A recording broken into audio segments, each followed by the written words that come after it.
Let's just walk through this passage and understand why spiritual discernment matters more than the spiritual drama, and why obedience to God's voice must override every other voice in your life. First, it is because wrong voices can sound right.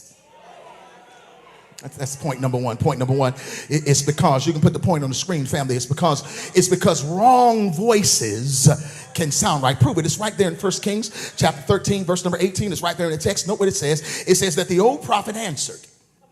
It says, I too am a prophet, as you are. Y'all missed the arrogance in the statement. He says, I too am a prophet as you are. And an angel said to me by the word of the Lord, bring him back with you to your house so that he may eat bread and drink water. But note what the text says. The text says, but he was lying.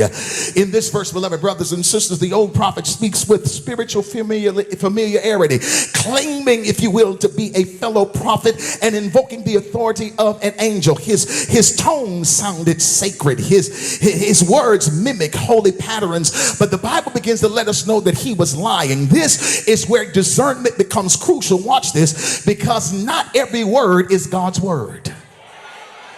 And when you begin to study the Holy Writ, Darnell, you will notice that in ancient Israel, prophetic authority, it carried weight. So the man of God trusted the office over his own instructions from God. Catch this. He trusted the office over his own instructions from God. The old prophet, if you will, exploited the assumption that spiritual people always speak spiritual truth. And this narrative does something. It exposes the reality that falsehood often wear garments of legitimacy. I got to pause here just to tell somebody before I go any further that just because they got a collar don't mean they from God.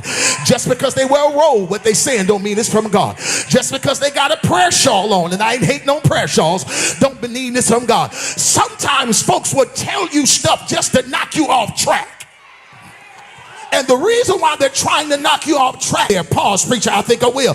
I did tell you that this was an old prophet that was speaking to a young prophet. And could it be that the old prophet was upset because God didn't give him the instructions, but that he gave the young prophet the instructions that the old prophet wanted? So the old prophet, rather than just celebrating, he decided to hate and be sideways and to be sneaky. But I stopped by here to tell you, that's why you got to be a discerning individual, because everybody that's speaking in your life ain't trying to see you go to your next level. Some of these Negroes are trying to kill you before you get there.